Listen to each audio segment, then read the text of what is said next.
Hola, mi amigo querido. Ya dijimos en una lección anterior que Lucifer se levantó en el cielo contra Dios y trató de llevar consigo la mayor cantidad de ángeles. Los instrumentos que Lucifer usó, sus instrumentos preferidos para alcanzar el fin que se había propuesto, fueron pues la mentira, el engaño, la falsificación y la seducción. Después, Lucifer vino a la tierra y para engañar a Adán y Eva no se presentó como Lucifer, sino que se camufló, se disfrazó. Vino bajo la sombra de un inocente animal como la serpiente y nuevamente usó de la mentira, el engaño y la seducción. A lo largo de la historia siempre ha sido así. El enemigo difícilmente se presenta como diablo. Creo que si lo hiciera no conseguiría seguidores. Bueno, en el gran conflicto cósmico, él seguirá usando sus armas preferidas para engañar a la humanidad. Ya lo dijo Juan por revelación divina en Apocalipsis capítulo 12, versículo 9. Y fue lanzado fuera el gran dragón, la serpiente antigua que se llama Diablo y Satanás, el cual engaña al mundo entero. Esto es clave, el cual engaña al mundo entero. Fue arrojado a la tierra y sus ángeles fueron arrojados con él. Veamos cómo son definidas por el diccionario las armas que el enemigo usa para llevar el mayor número de personas consigo. El diccionario dice o define la palabra engaño de la siguiente manera: acción o conjunto de palabras o acciones con que se le hace creer a alguien algo que no es verdad. Eso es el engaño. Hacerte creer con palabras o con acciones algo que no es verdad. La palabra falsificación, el diccionario dice que es el acto que consiste en la creación o modificación de ciertos documentos o productos con el fin de hacerlos parecer como verdaderos. La falsificación puede ser realizada respecto a documentos, monedas, billetes u otros valores. Es lo que el diccionario dice. O sea, cuando el enemigo falsifica algo, modifica la verdad para hacerla parecer verdad, pero no es verdad. Mentira. ¿Cómo define el diccionario la palabra mentira? La mentira es la afirmación o negación de una cosa contraria a la verdad o diferente a ella. Su esencia misma es el engaño y su gravedad depende del grado de egoísmo o maldad que la engendre. Finalmente, veamos lo que el diccionario dice respecto a la seducción. Es el acto de inducir con habilidad a alguien con el fin de que modifique su opinión o adopte una determinada actitud. Eso es seducción. Llevarte sin que te des cuenta a hacer algo pensando que es lo correcto, que es la verdad, cuando en realidad estás siendo engañado por una falsificación. Bueno, de todo esto, querido, desprendemos que si el enemigo hoy quisiera llevarte a ser uno de sus seguidores, pues no se presentaría a ti como Lucifer, sino que se disfrazaría y te engañaría. En el cielo, su instrumento principal fue justamente el engaño. La sierva de Dios escribe en Conflicto de los Siglos, página 486, lo siguiente: abandonando su lugar que ocupaba en la presencia inmediata del Padre, Lucifer salió a difundir el espíritu de descontento entre los ángeles, obrando con misterioso sigilo, mira esta palabra, sigilo, y encubriendo durante algún tiempo sus verdaderos fines bajo una apariencia de reverencia hacia Dios. Se esforzó en provocar el descontento con respecto a las leyes que gobernaban a los seres celestiales, insinuando que ellas imponían restricciones innecesarias. Es justamente por esta razón, mi querido amigo, que la única seguridad que tenemos para no ser engañados es la palabra de Dios y nada más. Vamos ahora al segundo punto de esta lección. Hablaremos aquí del más grande engaño de Lucifer. El más grande engaño del enemigo tal vez será hacer que las personas crean que él no existe, que él es solo una ficción o el producto de la imaginación. Porque si logra este cometido, ¿de qué enemigo se cuidarían las personas si el enemigo no existe? Mira, hace años, en una pequeña localidad del estado de Luisiana, Estados Unidos, Sarah Admonson, una estudiante universitaria rubia de 19 años, entró a una estación de servicio y disparó un tiro a quemarropa contra Patsy Byers, la cajera del negocio. La bala le atravesó a la chica la vértebra y le salió por la nuca. Pero Patsy sobrevivió y quedó paralítica para el resto de su vida. Cuando la entrevistaron, ella dijo: vi el demonio en el rostro de esa mujer. Este acontecimiento diabólico siguió a otro crimen cometido a sangre fría 24 horas antes por la misma Sara que disparó contra esta chica y su novio, Ben Dorros, en un pueblo cercano de la estación de gasolina. El detalle curioso es que estos crímenes eran reproducciones casi exactas de escenas ficticias de la película Asesinos por Naturaleza de Oliver Stone. En la película hay una pareja protagonista que se llena de drogas y tiene visiones del demonio mientras viaja en su automóvil matando gente a sangre fría. Ahora, las preguntas que surgen de todo esto es: ¿quién tuvo la culpa de estos crímenes? ¿Las drogas? ¿La película que ellos vieron? ¿Los mismos jóvenes? ¿El demonio? ¿Quién es el que tiene la culpa de todo? Bueno, aquí es donde entra el gran engaño. Por ejemplo, Carlos Roberto Noguera, profesor de la Universidad de San Pablo, Brasil, dice: el demonio sirve para hacer creer que los causantes de estas desgracias no tienen la culpa, ya que el mal siempre está detrás de todo. Por su lado, Renato Mesán, uno de los psicoanalistas más famosos de América Latina, afirma que el exorcismo de la posesión demoníaca es solo un mecanismo de protección. La persona desea expulsar de sí misma todo lo que considera peligroso y condenable y piensa que eso es el demonio. Las declaraciones de estos dos estudiosos nos muestran lo que la gran mayoría piensa hoy acerca del demonio. Es solo una idea, una fuerza, un mecanismo de defensa, como dice Mesán. Pero, ¿qué dice la Escritura respecto al demonio? Veamos, la Biblia es categórica cuando afirma que el demonio es un ser real y personal, y no solo una idea o una fuerza motivadora del mal. Confirma lo que está escrito. Apocalipsis 12:12 dice: el diablo ha descendido a vosotros con gran ira, sabiendo que tiene poco tiempo. No hay duda. Es categórico. El diablo existe, está aquí en este mundo y le produce dolor, tristeza y muerte, depravación, corrupción a los seres humanos. Más aún, está aquí en este mundo para engañar y seducir a las personas.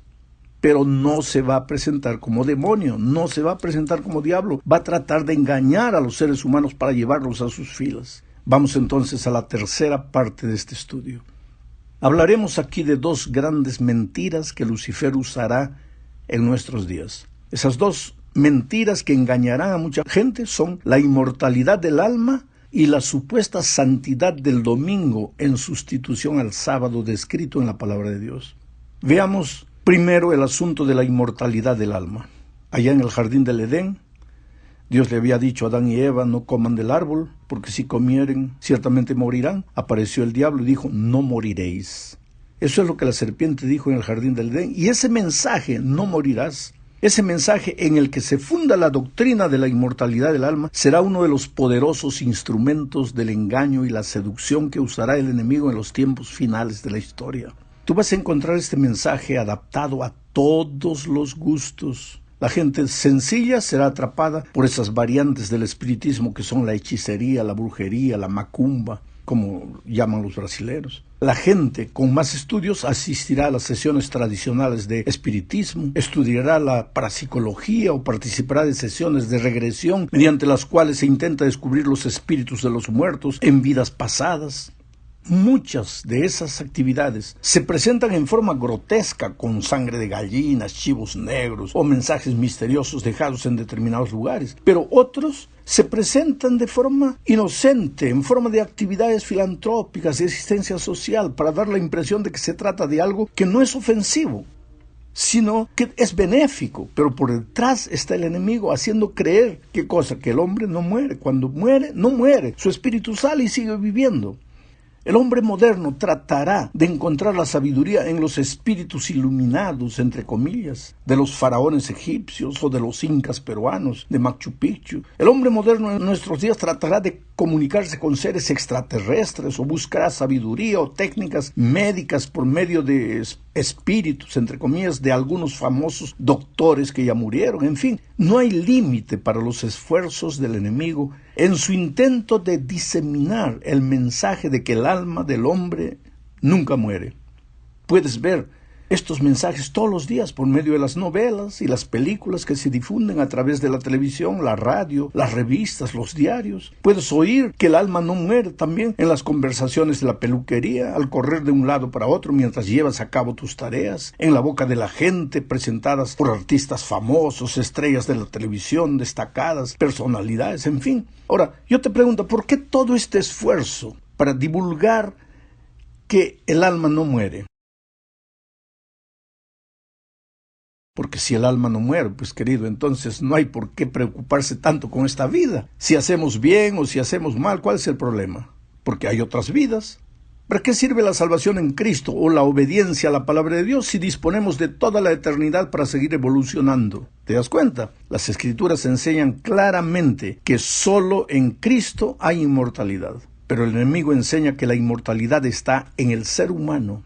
Las Escrituras siempre intentan conducir al ser humano a adorar a Dios. El enemigo trata de que el ser humano adore a cualquier cosa menos a Dios. Las Escrituras enseñan claramente que cuando alguien muere, su cuerpo vuelve a la tierra y el soplo de vida regresa a Dios. La misma persona ya no tiene más conciencia a partir de ese momento. No se trata de que los espíritus de los malos vayan al infierno, o que de los buenos vayan al paraíso, o los que no son tan buenos vayan al purgatorio, de los niños vayan al limbo, o que el espíritu del hombre que muere está deambulando por ahí a la espera de reencarnarse en otras formas de vida. No es nada de eso. Todo eso es engaño, es la falsificación de la verdad. Sin embargo, existen personas sinceras que inclusive con las Escrituras en la mano no logran entender estas contundentes verdades. Vamos a la cuarta parte de este estudio. La otra mentira del enemigo tiene que ver con la supuesta santidad del domingo. Al sustituir la santidad del sábado por el domingo, uno de los objetivos del enemigo es destruir el concepto de la creación, porque la santidad del sábado está relacionada estrechamente con el poder creador de Dios y con la semana literal de la creación. Leamos, por ejemplo, Génesis 2, 1 al 3. Así fueron terminados los cielos y la tierra y todo lo que existe. Dios terminó en el día séptimo la obra que hizo, y en ese día reposó de toda su obra. Está hablando del sábado. Y Dios bendijo al día séptimo y lo santificó, porque en ese día reposó de toda su obra. ¿Percibes que el sábado es el monumento de la creación? Bueno, ahora leamos el cuarto mandamiento que habla del sábado. Éxodo 20, 8 al 11 dice: Te acordarás del día de reposo y lo santificarás. Durante 6 días trabajarás y harás toda tu obra, pero el día séptimo es de reposo en honor del Señor tu Dios. No harás en él ningún trabajo, ni tú, ni tu hijo, ni tu hija, ni tu siervo, ni tu criada, ni tu bestia, ni el extranjero que viva dentro de tus ciudades. Porque yo, el Señor, hice en 6 días los cielos y la tierra. ¿Ves que aquí se vuelve la creación? Porque yo, el Señor, hice en 6 días los cielos y la tierra, el mar y todo lo que hay en ellos. Pero reposé en el día séptimo. Por eso yo, el Señor, bendije el día de reposo y lo santifiqué. Te das cuenta que el sábado está relacionado con la creación. Y cuando Dios da los 10 mandamientos, relaciona una vez más el sábado con la creación. Nuevamente se le recuerda al hombre que el sábado es el monumento de la creación. Ahora, para rematar todo esto, leamos el último mensaje de Dios al mundo, que está en Apocalipsis 14:7. Dice: teman a Dios y denle honra, porque la hora de su juicio ha llegado. Adoren al que hizo el cielo y la tierra, el mar y los manantiales. Nuevamente remite la atención del ser humano a la creación y al sábado. Ahora, ¿te parece todo esto mera coincidencia? No, está escrito, y está escrito con toda claridad. La teoría de la evolución no existiría si el ser humano no hubiera dejado de guardar el sábado como era el plan de Dios desde el principio. Bueno, llegamos al fin de este estudio hablando de la falsificación de la Trinidad. ¿Sabes? El otro día alguien me dijo: yo no creo en la Trinidad. A ver, usted convénzame de que el Espíritu Santo existe. No, querido, yo no convenzo a nadie de nada. Quien convence es el Espíritu Santo, y Él convencerá al mundo de pecado, dijo Jesús. Quien convence es el Espíritu Santo. Y si tú no crees en el Espíritu Santo, entonces pues ya no hay nadie que te pueda convencer. ¿Cómo es que yo te voy a convencer? Pero el concepto de la naturaleza trinitaria de Dios se encuentra en toda la Biblia. Sin embargo, en el contexto de los engaños de los últimos tiempos, el libro de Apocalipsis en el capítulo 13 revela una falsa Trinidad, así como el Padre, el Hijo y el Espíritu Santo. Apocalipsis 13 revela una falsa Trinidad, 3 poderes. Esta falsa Trinidad en Apocalipsis 13 está compuesta por el dragón, que representa uno de esos poderes, la bestia que sube del mar y la bestia que sube de la tierra. Mira lo que dice Apocalipsis 13, 1 y 2. Y el dragón se detuvo a la orilla del mar. Entonces vi que del mar subía una bestia que tiene 7 cabezas y 10 cuernos. En cada cuerno llevaba una diadema y en cada cabeza tenía un nombre blasfemo. La bestia que vi parecía un leopardo, sus patas parecían las de un oso y sus fauces eran como las de un león. El dragón cedió a la bestia su poder. El dragón cedió a la bestia su poder y su trono y gran autoridad. ¿Quién es el dragón? El dragón aquí aparece como una falsificación del Padre, por el hecho de que evidentemente tiene poder, y le da ese poder y esa autoridad y un trono a la bestia que sube del mar. Este dragón, sin duda ninguna, es el enemigo, es el diablo. Y este enemigo le da el poder y la autoridad a la bestia que sube del mar, que es un poder también. Este poder es la falsificación de Cristo. ¿Por qué este segundo poder podría ser una falsificación de Cristo? Por una simple razón. Y esa razón está presentada en Apocalipsis 13, 3 al 5. Dice: una de sus cabezas parecía tener una herida mortal, pero su herida fue sanada. Toda la gente se llenó de asombro y seguía a la bestia y adoraron al dragón que había dado autoridad a la bestia, y también adoraron a la bestia. Decían: ¿quién puede compararse a la bestia? ¿Quién podrá luchar contra ella? También se le permitió hablar grandes cosas y proferir blasfemias, y se le dio autoridad para hacer y deshacer durante 42 meses. Esta bestia que sube del mar recibe la autoridad del dragón, así como Cristo también recibió la autoridad de su Padre.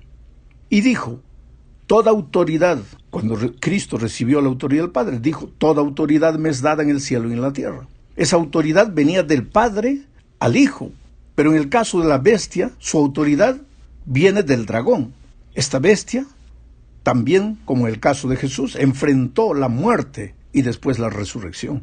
Una de sus cabezas parecía tener una herida mortal, pero su herida fue sanada, dice el texto. Además se presenta esta bestia que sube del mar en el ejercicio de su autoridad durante 42 meses, o sea, 3 años y medio. Es una falsificación profética del ministerio literal de 3 años y medio que Cristo tuvo en la tierra, basado en el principio día por año. Pero después del dragón que le da la autoridad a la bestia que sube del mar, aparece una segunda bestia que sube de la tierra. Esta bestia promueve los intereses de la bestia que sube del mar, así como el Espíritu Santo no se glorificó a sí mismo, sino que glorificó a Jesús. Además, así como el Espíritu Santo realizó un poderoso acto de hacer descender fuego del cielo, la bestia que sube del mar realiza algo similar. Apocalipsis 13:13 dice: también hacía grandes prodigios al grado de que a la vista de todos hacía que cayera fuego del cielo a la tierra. O sea, la bestia que surge de la tierra realiza una falsificación del Pentecostés. ¿Con qué propósito? Para demostrarle al mundo que la falsa Trinidad es el Dios verdadero. Y esa falsa Trinidad está formada por el dragón, por la bestia que sube del mar y por la bestia que sube de la tierra. Todo esto, querido, es apenas la punta de un iceberg. Sería interesante estudiar este asunto a fondo, pero no es posible hacerlo en un comentario de 20 minutos. Sin embargo, lo que tenemos que aprender esta semana es que el enemigo quiere engañar a las personas, y en el tiempo del fin va a engañar, pero no va a venir para engañar como enemigo. Se va a disfrazar, y se va a disfrazar de algo bonito, y mucha gente le va a seguir pensando que está siguiendo a Dios, y sin embargo está siguiendo al enemigo de Dios. Esto es para pensar y para meditar.